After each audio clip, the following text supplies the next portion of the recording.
In 1968, Eric von Däniken asked the ancient alien question in a book called Chariots of the Gods. It became an international bestseller, and basically ever since he has put a challenge to science to come up with an answer as to whether or not we were alone in the past. 40 years on, the answer is still open, and scientists are refusing to look at whether or not we have been visited in the past.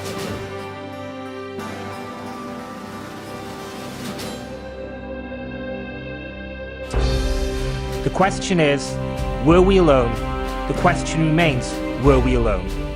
But in this DVD, I hope to really get to the point of this question and provide an answer which says, yes, we were not alone.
When Eric von Däniken posed the question, various topics began to come to the forefront. One of the most famous ones were the Nazca lines. The Nazca lines are in Peru, and they are a system of lines and geoglyphs on the ground. At the time, very few people were interested. In fact, it was a lone woman called Maria Reiki who almost single-handedly was trying to get these places preserved.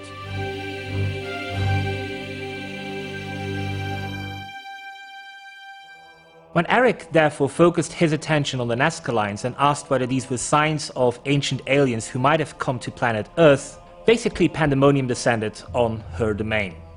When you start looking at the Nazca lines in detail, you will find that very few of them are really landing strips, as Eric posed the question. It simply cannot be. They are geoglyphs, they are inches of scraped surface which have revealed the underlying code, and as such, really are not a landing strip at all. But the basic question which Eric was asking was this: should they be seen from the sky? Should they be seen from above? Well, scientists, after Eric posed the question, began to study the Nazca lines, and what they found was that really they were part of a larger civilization, even one which had pyramids. But there was no room, of course, for an airport or an ancient space dock. But what some scientists are looking at right now is indeed this question: should they not be seen from above? Because really only from above can they be seen from the perspective that they are designed to be. And the answer is yes. There has been evidence so far which suggests that some of the scarring of the rock means that these rocks were very close to heat. And the heat has been there because of hot air balloons. In short, it's believed, and it is proposed by scientists, that the Nazca lines were indeed supposed to be seen from the sky. Not by ancient extraterrestrial beings, but by us ourselves, by our civilization, which had far more advanced knowledge, which had hot air balloons, and which, with these hot air balloons, they could see the geoglyphs from the sky.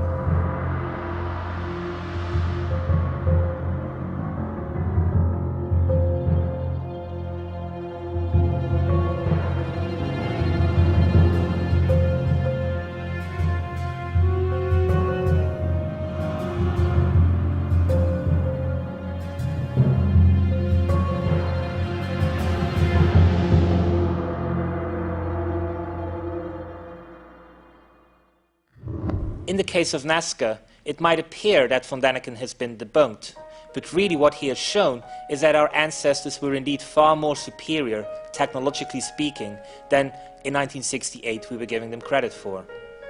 The other artifact which von Däniken focused on was the Palenque coffin. This is a coffin of Lord Pakal, and it's situated in a pyramid. Basically, the question was, when you turn it 90 degrees around, does this not look as if Lord Pakal is riding some kind of air scooter?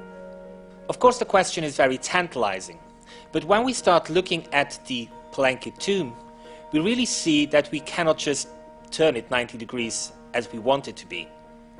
Instead, what has been identified since 1968 once again, and pretty much because of von Däniken's prodding, is that we now know that this is a scene depicting Lord Pakal descending into the underworld. He is falling into the underworld at the World Tree. So once again, von Däniken posed a question. The answer seems to be no, but in trying to answer the question, science has really found an answer to what Lord Pakal really was being symbolized at his tombstone. Out of the 237 questions which von Däniken posed, some have been proven to be a no. But it doesn't necessarily mean that in finding the answer, which is a negative, that he didn't contribute to science. Early on, people like Joseph Blumrich began to look at von Däniken's material. And Blumrich was a NASA engineer, and basically he went in search of details which he felt he could easily debunk.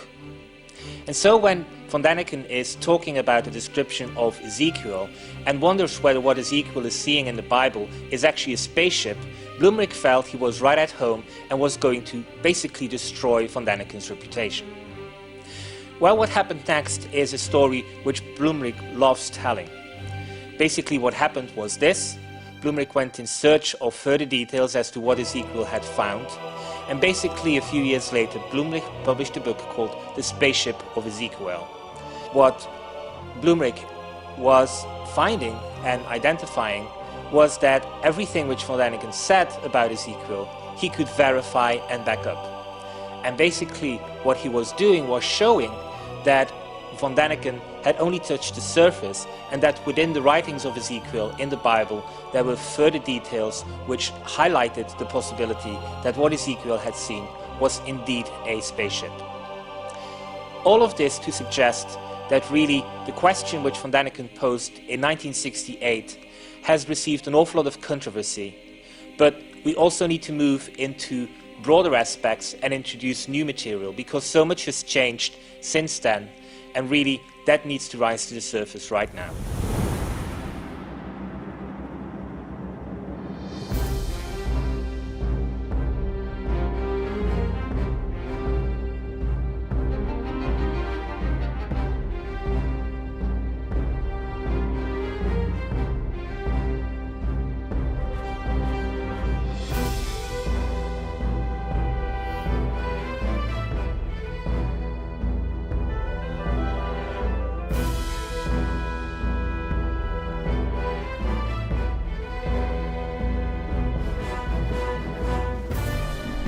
The big question when it comes to the ancient alien question is whether they are a substitute for God.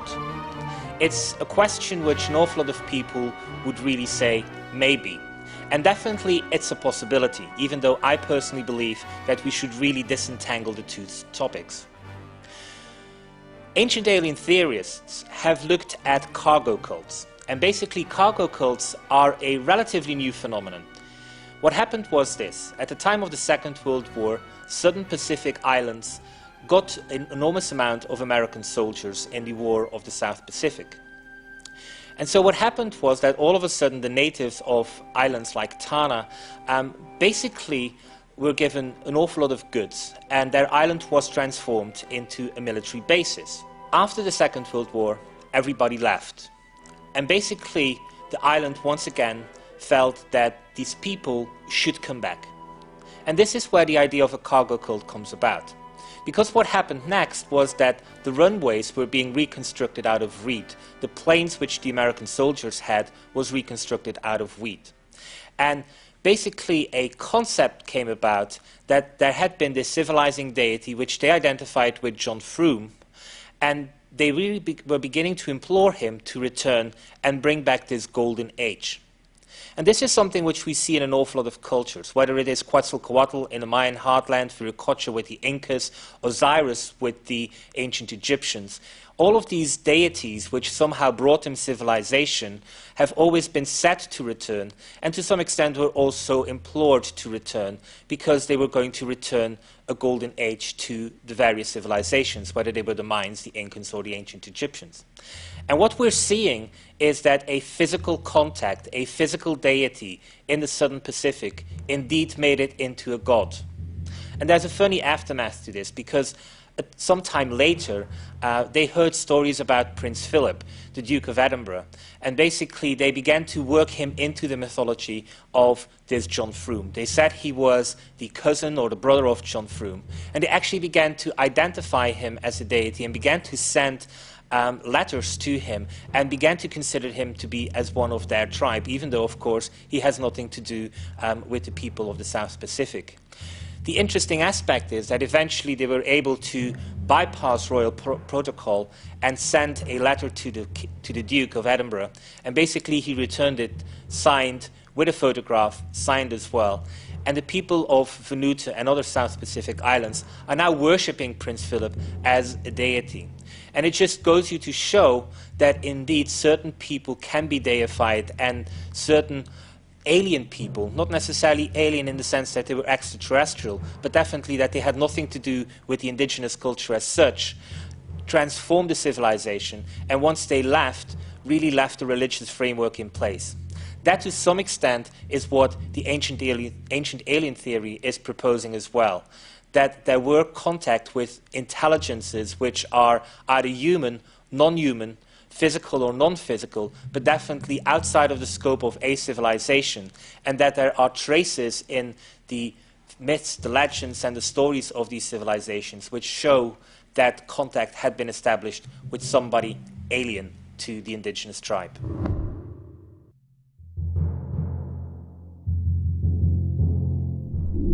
So let us go into the best evidence for finding out whether or not ancient contact has been made with our ancestors.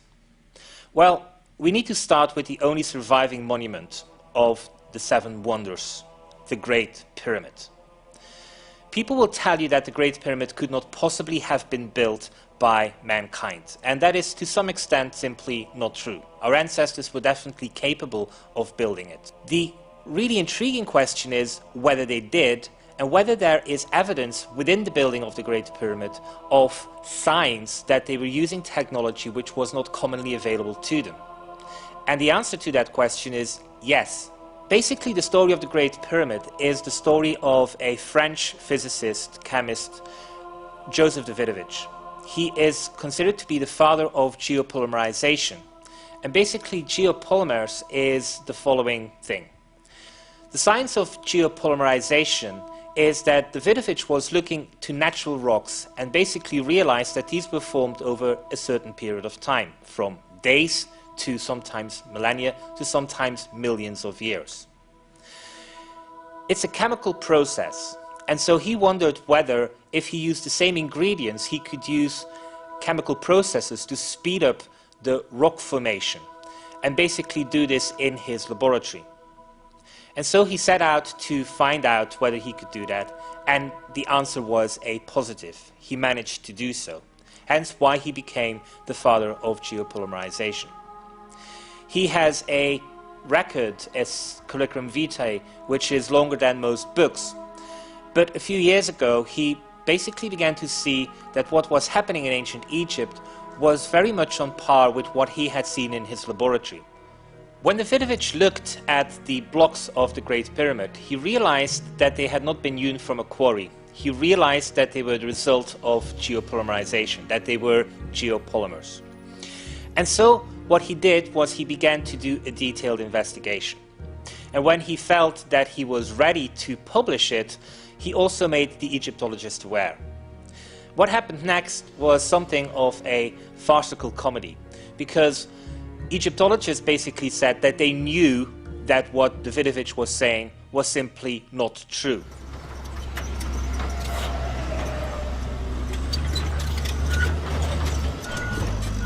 The Great Pyramid was not made from cement, because geopolymers in Egyptological circles are quite often mistaken for cement, and it's clearly not the case. Cement is cement, geopolymers are natural rocks, but just through a speeded up process.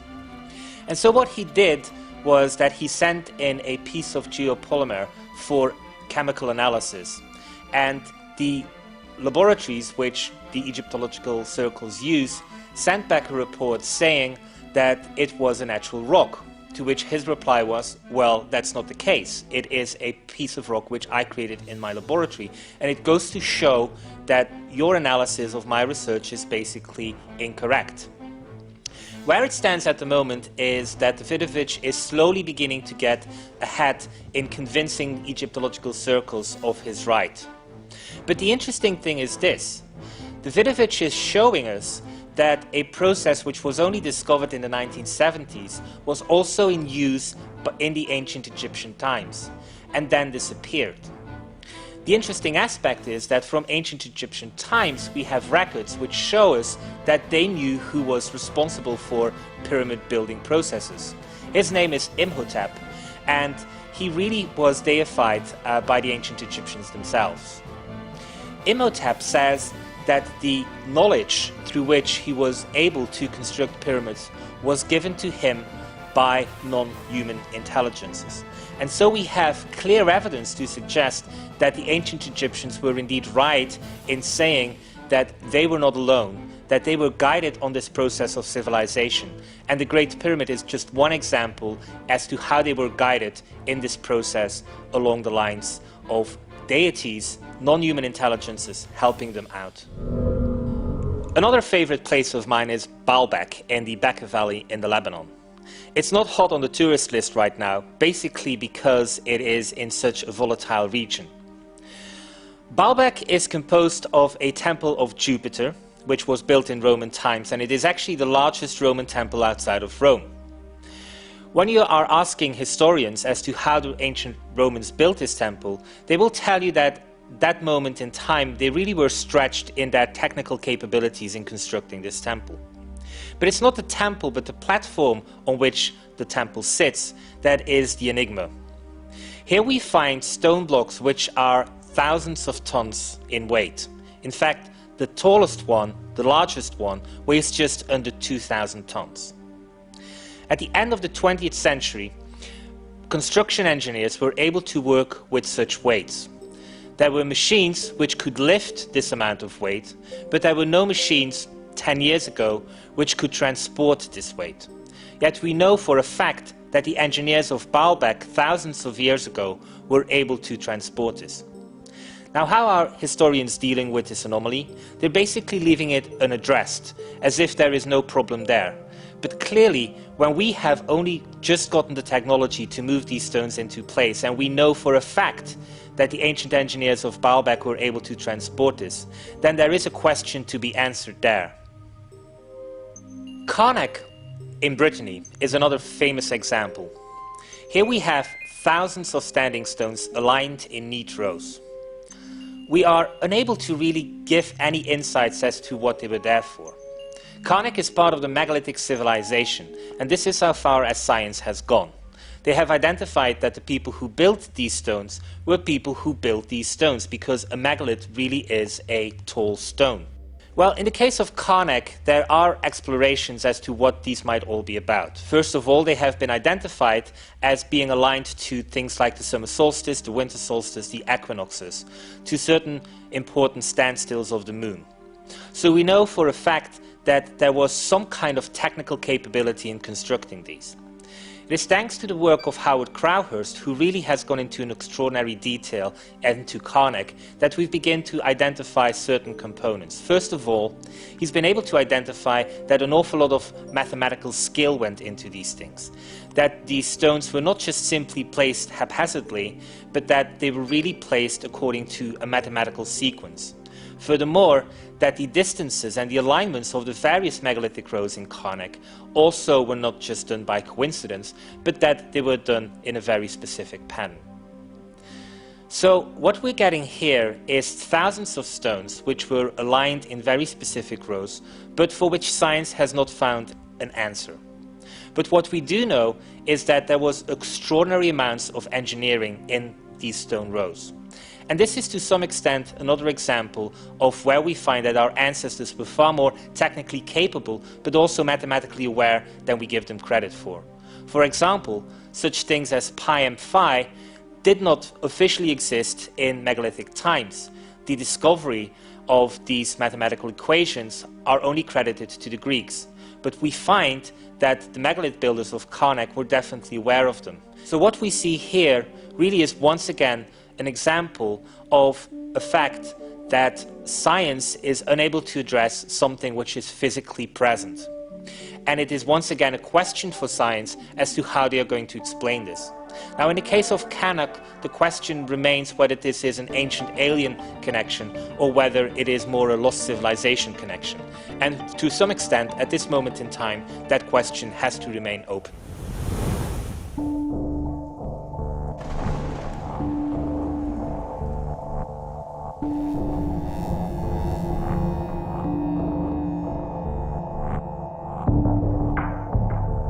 One of the gimmicks of the ancient alien theory has to be crystal skulls. The crystal skulls are awe-inspiring, and nobody really knows how they were made. Well, we can reproduce them today, but not necessarily all skulls. Some of them stand out, and two stand out more than others. One of them is Max. Max is a crystal skull which is composed out of 6 different types of crystal. And it is said that whoever began to work with this crystal, if we were to do it today, basically Max would shatter into thousands of pieces. But somehow in the past somebody has been able to form Max, and the end result is still there. Max, unfortunately, is not as famous as the Mitchell-Hedges skull. The Mitchell-Hedges skull is one of the very few ancient skulls which has a detachable jaw. When Anna Mitchell-Hedges took her skull to Hewlett-Packard Laboratories, they identified that really this was a piece of engineering which today we cannot do. The problem is that the jaw is made of the same piece of crystal, and so for that to work, really we need to identify a piece of technology which we currently do not have, because every piece of technology today is unable to reproduce this. It is said that it would shatter, but basically we have no idea how to do this. HP said that if it was done through human work, it would really have taken 75 years, probably 3 people, each 20 years to do this, day in, day out, to get this end result. It is really impossible to believe that this was the case. Now, the Mitchell-Hedges skull has also come in for some scrutiny and for some skepticism. Jane Walsh of the Smithsonian is absolutely convinced that the Mitchell-Hedges skull was made at the end of the 19th century in Germany. Fortunately or unfortunately, she has been unable to produce any evidence to back up her conclusion, however vociferous she is in proclaiming it. It is true that there is some controversy as to where Mitchell-Hedges got his crystal skull from. The story goes that Anna Mitchell-Hedges, on the 1st of January 1917, her 17th birthday, that she identified the skull amongst other pieces in the ruins of a Mayan citadel. There is no archaeological evidence to back that up. It is even said that she probably wasn't there. But this doesn't necessarily mean that the skull is indeed of origins from Germany or elsewhere, that this is a modern fake. In fact, the answer can be found in White Tiger, which is a book which Mitchell Hedges wrote as a novel. But many aspects of the novel really show that what he's doing here is putting out non-fiction under the guise of fiction. And basically the story of White Tiger is this. An English expat is living in Mexico and comes across a tribe. The tribe takes him in, and after a period of time begins him to show secrets. Part of these secrets involve a huge treasure. And in White Tiger, which is the nickname of this English expat, after a while, White Tiger goes with the high priest into the vault which is said to contain the treasure of the Aztecs. And after a series of pushing against walls revealing doors, he finally sees in front of him the treasure of the Aztecs. And in it, he says, are crystal heads. Now, Mitchell Hedges writes this book in 1931. And it's only 1947-ish that he begins to take the crystal skull out for public displays. And really, when you reconstruct Mitchell Hedges' life, you begin to realize that indeed there is a period of his time, 1912, 1914, that he was living the life of White Tiger, that he was making contact with these indigenous tribes, and that it is likely that it is at that moment in time that he was given the crystal skull for preservation. After a few decades, he really felt confident enough to take it out on the road and show it to people.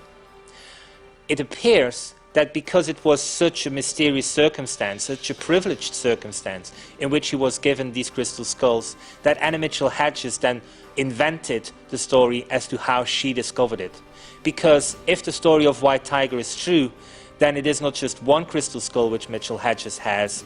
There were really several crystal skulls still hiding, probably to this day, together with other treasures of the Mayan population somewhere within the Mayan heartland. And so a white lie was invented basically to protect the people from that region against treasure seekers.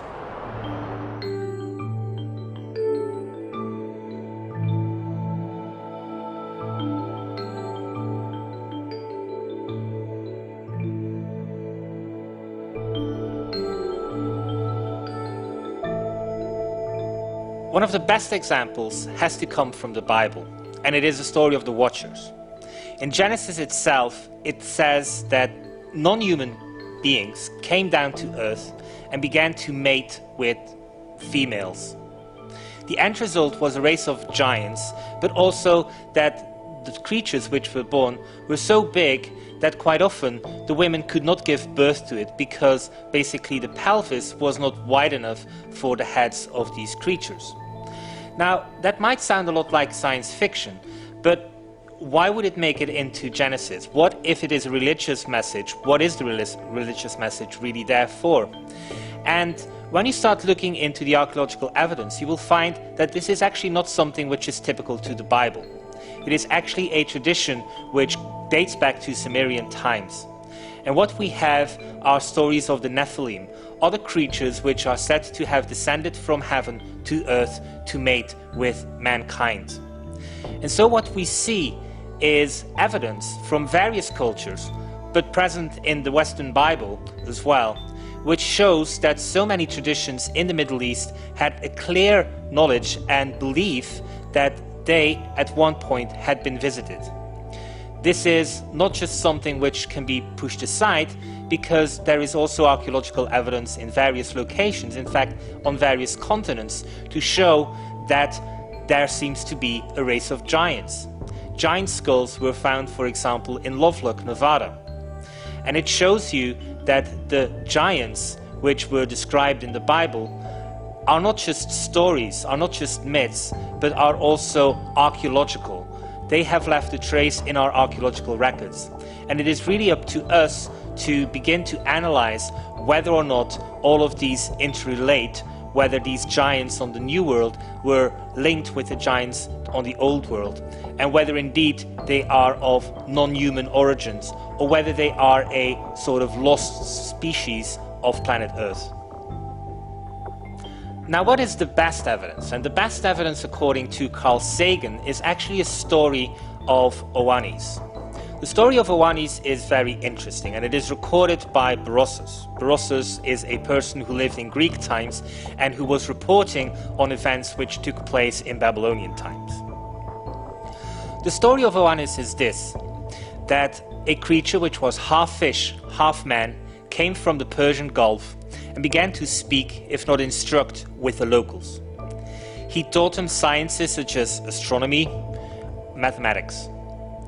At night he would disappear once again into the Persian Gulf, and the next morning, or a few days later, he would emerge from there again and continue his education. After a certain period of time, Oannes would stop coming, and a little while later, somebody else would come, another creature, half fish, half man. And that creature knew precisely where Oannes had left off, and he took it up from there. This continued for a series of 7 such creatures, which in the Babylonian tradition and in the Sumerian tradition are known as the Apkallu, the 7 sages who basically brought civilization to the Babylonians and to the Sumerians. So what we have here is very clear evidence that the Babylonians say that civilization was a gift of the gods, that it was a non-human intelligence, a half fish, half man, a creature called Oannes, who gave it to them. That they were taught civilization, that civilization was a gift of the gods. This story of Oannes was actually identified by the late Carl Sagan as the best evidence available that we have been contacted in the past by non-human intelligences, which were clearly in this case in a physical form, and clearly of a description which makes them very much a candidate for being of extraterrestrial origins. The dropper, as they're called, are believed to have been the result of a spacecraft which crashed in 12,000 BC. Now, really this sounds an extraordinary story, doesn't it? And the story goes as this. In 1962, a Chinese scientist was able to decode inscriptions which had been found during a scientific expedition in the 1920s.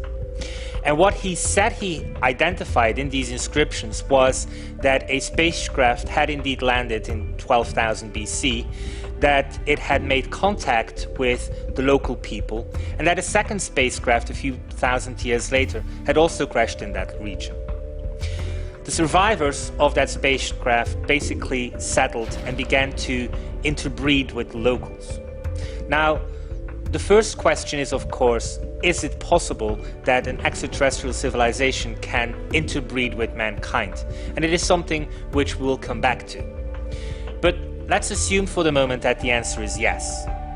Well, the story then continues that the end result was a human being which looked human but with certain specific features, specifically very strong bones of the head with deep inset eyes. The story of the dropper might remain there had it not been for the work of a German tour operator called Hartwig Hausdorff. And in the early 1990s he was able to go into China and speak to the people involved.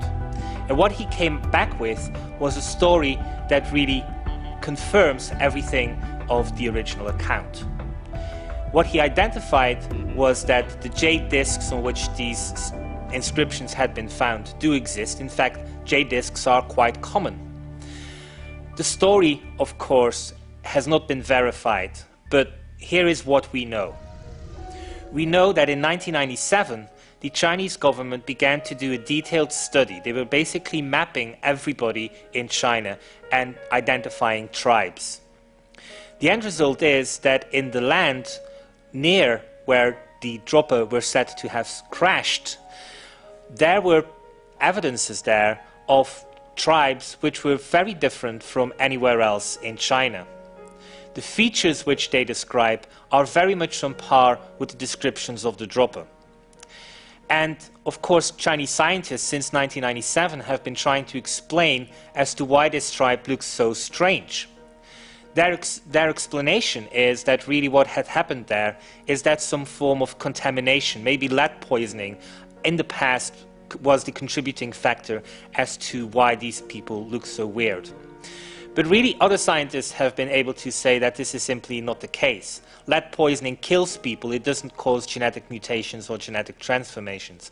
So whatever these people are, they are indeed posing an anomaly, and scientists in China are actually trying to explore that mystery as we speak. Now, the problem with the Chinese Roswell is that some people believe this is a hoax. They say that David Agamemnon in Sun Gods in Exile in 1978 wrote this book which he pretended was non-fiction. It's a story about an archaeologist who in 1947 goes on an expedition into the Bayan Kara Ula homeland and stumbles upon verification of the story of the stone discs of Bayan Kara Ula. Later on, David Agamemnon basically said that this was an invention, that he had dressed up fiction as non-fiction. Certain people believe that the Chinese Roswell is a myth, that it has been debunked. They argue that a book in 1978 called Sun Gods in Exile is responsible for this myth. Indeed, Sun God in Exile was published in 1978 and uses the material of the stone discs of Bayan Kara Ula, and it injects the story of an expedition in 1947. A person basically goes to the Bayan Kara Ula region and finds corroborating evidence for the stone discs and the space crash story. David Agamemnon, who wrote this book, afterwards said that even though the book pretended to be non-fiction, he had largely made it up. And so skeptics are pointing out that the entire story of the Chinese Roswell goes back to this story of 1978, and that therefore we should simply discard it. Unfortunately, that's absolutely not the case. Hartwig Hausdorff and various other people have been able to identify that the story goes back to 1962. They have found evidence in 1962 newspapers in Germany which relate the story, 16 years before Sun God in Exile was published. 1962 is also the time when, of course, the Chinese professor was said to have made this discovery, this breakthrough.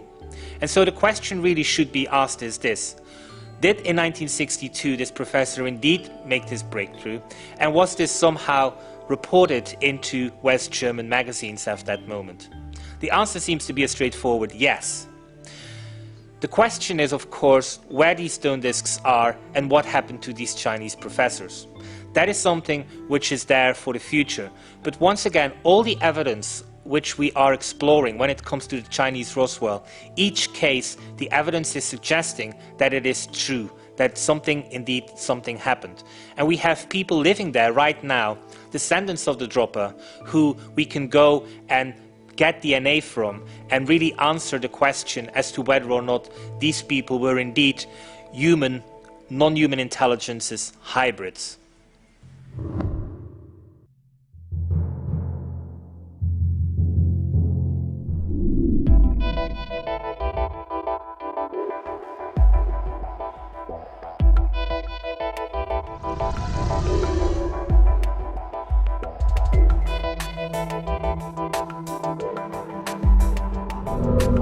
So we have various pockets of information from the archaeological, mythological, historical framework.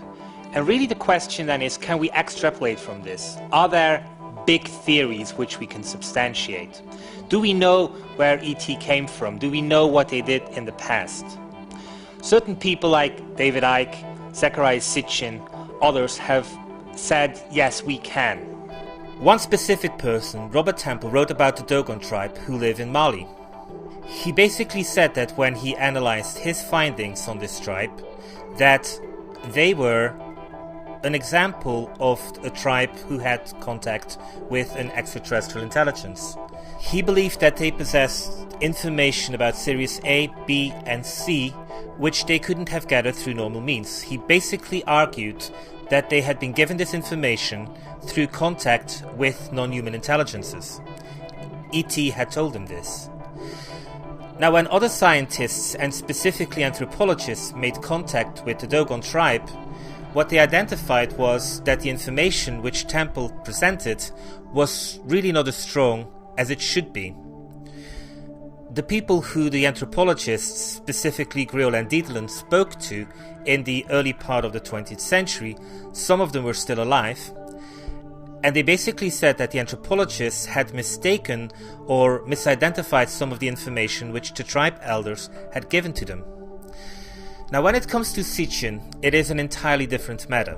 Sitchin will tell you that he perfectly knows where the ancient aliens came from. He says that they come from a planet called Nibiru, which he identifies as the 12th planet in our solar system. He says that Nibiru has a very specific orbit, that its orbit really is 3,600 years, and that the planet is sometimes close to the Sun and sometimes very far from the Sun. He says that these people came to planet Earth to get gold, which they needed, their home planet, and also that they created mankind specifically as a slave labor force to work in the gold mines, specifically the gold mines of Africa, specifically of South Africa. He also believes that this contact was established several hundreds of thousands of years ago. The problem with Sitchin is this. Sitchin in the 1970s was saying that everybody else was mistranslating Sumerian languages, that he alone was able to understand and read Sumerian, and that therefore we should stick with his interpretation of the Sumerian language. What Sitchin is failing to say is that really the ancient Sumerians had a lexicon. We today have a lexicon of Sumerian words, which basically means that we can go and check specifically a Sumerian word and what they mean. That there is a definition left to us by the ancient Sumerians.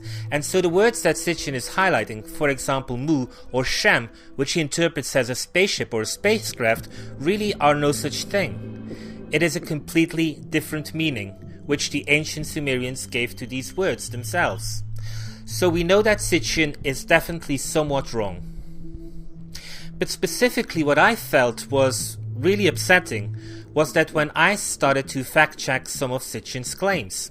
For example, I was very personally interested in a story about how certain glass remains in the Sinai Desert could potentially be evidence of an ancient explosion. Sitchin was talking about this, and I felt that I should really explore this, because if this were the case, it would be amongst the best evidences.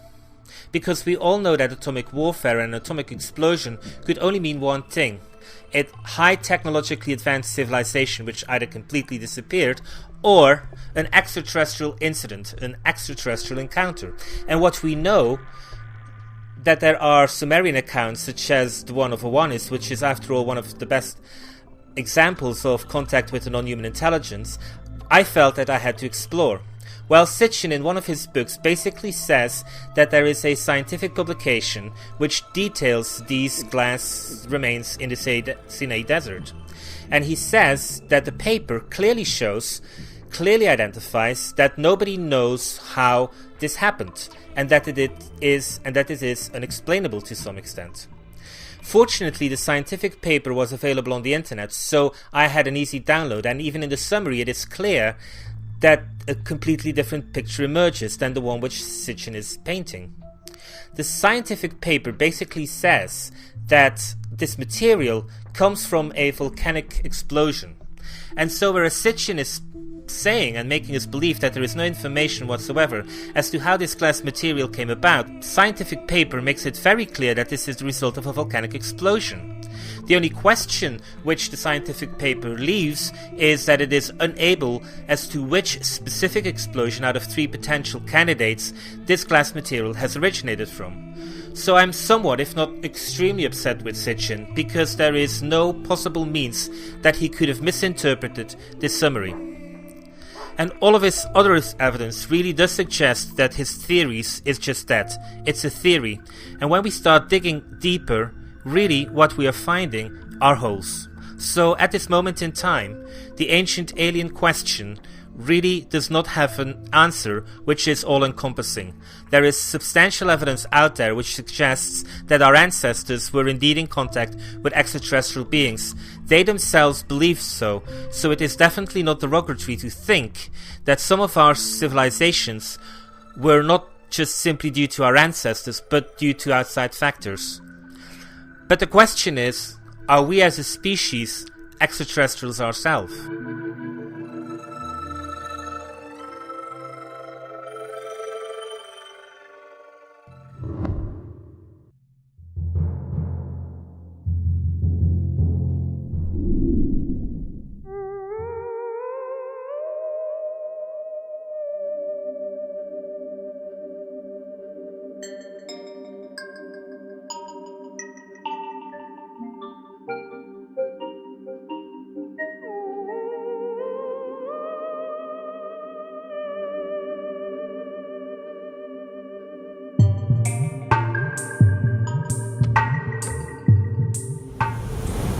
really, a very interesting example of alien life came about during the research phase of the ancient alien question.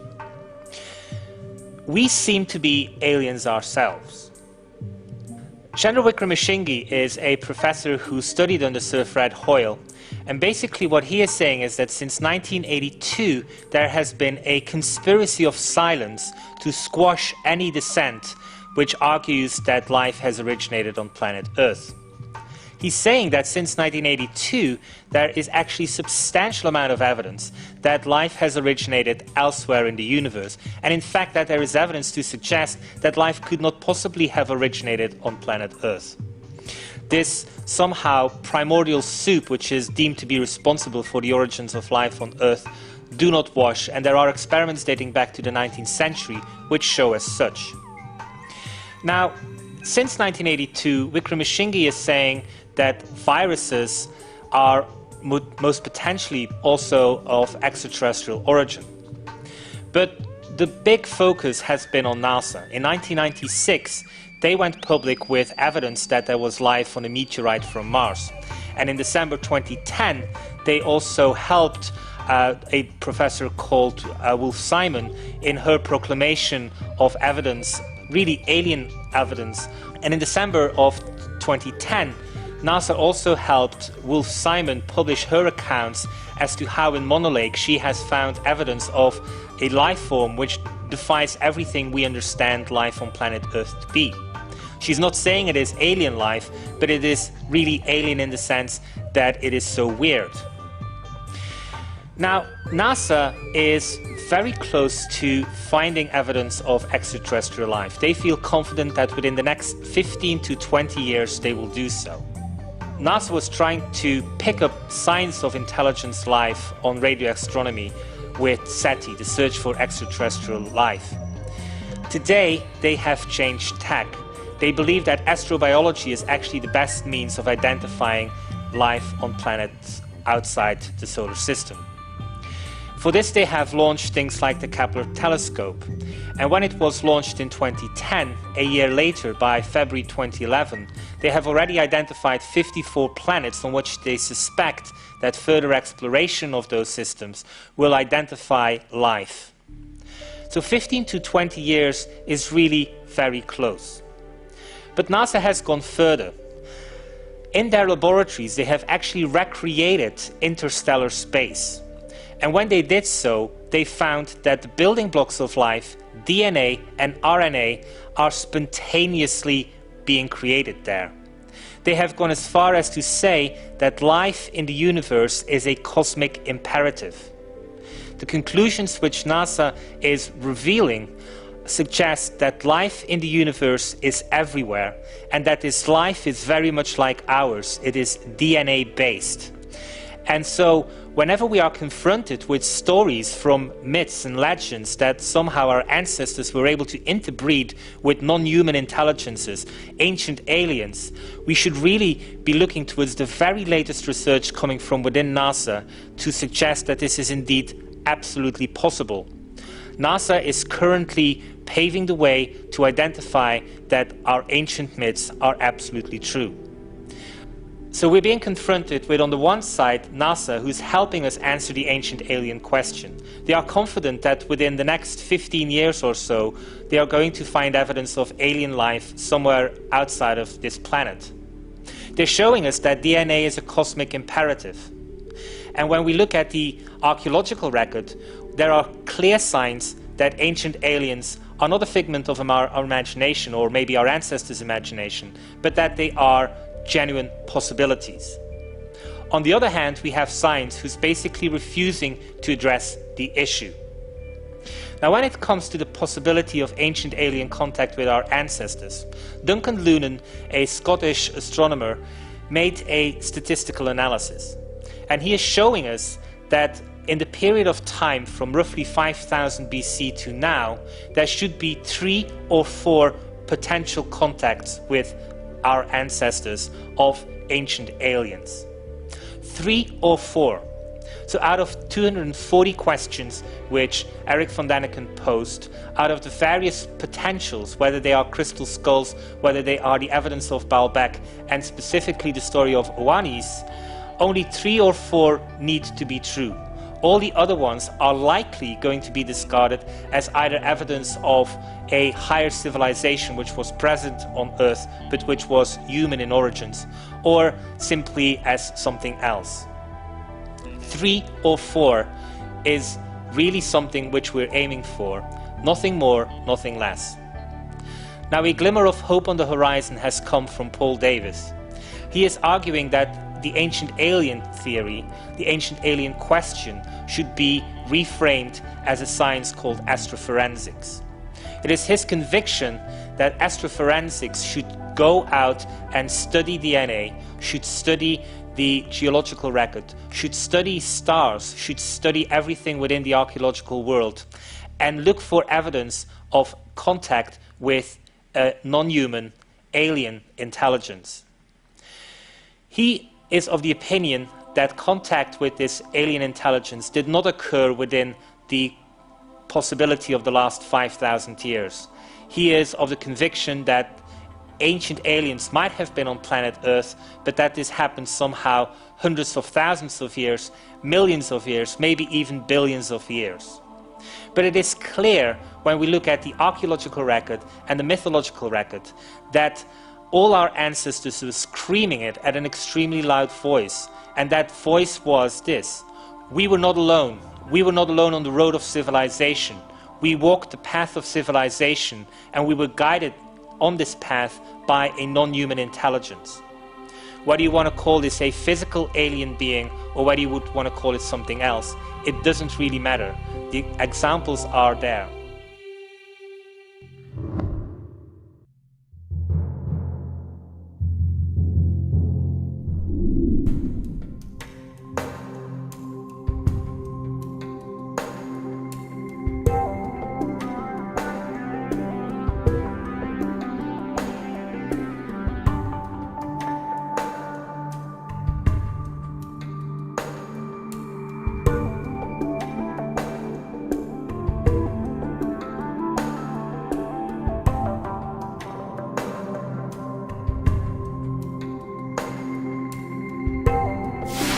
Now, to understand this idea of ancient alien contact, we actually need to go into the present times as well. And it is here where I understood that stories like Imhotep, who says that he found information about how to build the pyramids from a non-human intelligence, also has components in our today's reality. Probably the most famous example of this is Terence McKenna. Terence McKenna was an anthropologist who went into the Amazon rainforest. He partook of a potion called ayahuasca, which he said opened his mind, projected his mind into another dimension, and in that other dimension he made contact with non-human intelligences. He said that they gave him a piece of information which was the fabric of time, how time was constructed, and how the fabric of time really was a fractal wave. They gave him a mathematical formula, and he brought this mathematical formula with him from this other dimension into our present reality. And for approximately 30 years, he subjected this to analysis, gave it to people for various experimentations with them. They were made into computer programs. It was believed that novelty, new things, was somehow related to this concept of time. And he also believed that time at some point was going to run out. Now, Terence McKenna's example of time wave zero, or the time wave, or whatever you want to call it, this fractal wave, this mathematical equation, is really very good evidence of a non-human intelligence giving mankind information. And so we see that this is not just happening in the past, but also in the present. And so I think we have to distinguish as well when we are defining ancient aliens. When von Däniken posed the question in the 1960s, very much the question on everybody's mind was whether a physical ET came here and gave us information. And the story of Oannes is clearly an example of where this is likely the case. Duncan Lunan says that there are 3 to 4 of such potential contacts in the history of our civilization, but not more. But when we are talking about non-human contact, somehow us being able to make contact with a non-human intelligence through psychological, spiritual, or whatever means possible, really what we're seeing there is an entirely different playing field. Terence McKenna is one of them, but examples like George Van Tassel, who was a UFO contactee and who said that he was given information about acoustics from these extraterrestrial, these non-human intelligences, is another example of something which I think really breaks the field of ancient aliens wide open. If somehow we were able to identify whether or not there is a science of the soul, whether spirit really exists and whether spirit is able to communicate with spirit through telepathy, when those questions get answered, the ancient alien question will be transformed in a completely different bailiwick. And really, once again, we are waiting for science to catch up, because all of those areas of expertise are once again areas where science is not going. And so the ancient alien question, what is the answer? The answer is yes. If your burden of proof is reasonable, then the answer to the ancient alien question is yes. We have been contacted in the past. We have been contacted in the not too distant past. Terence McKenna is an example of this.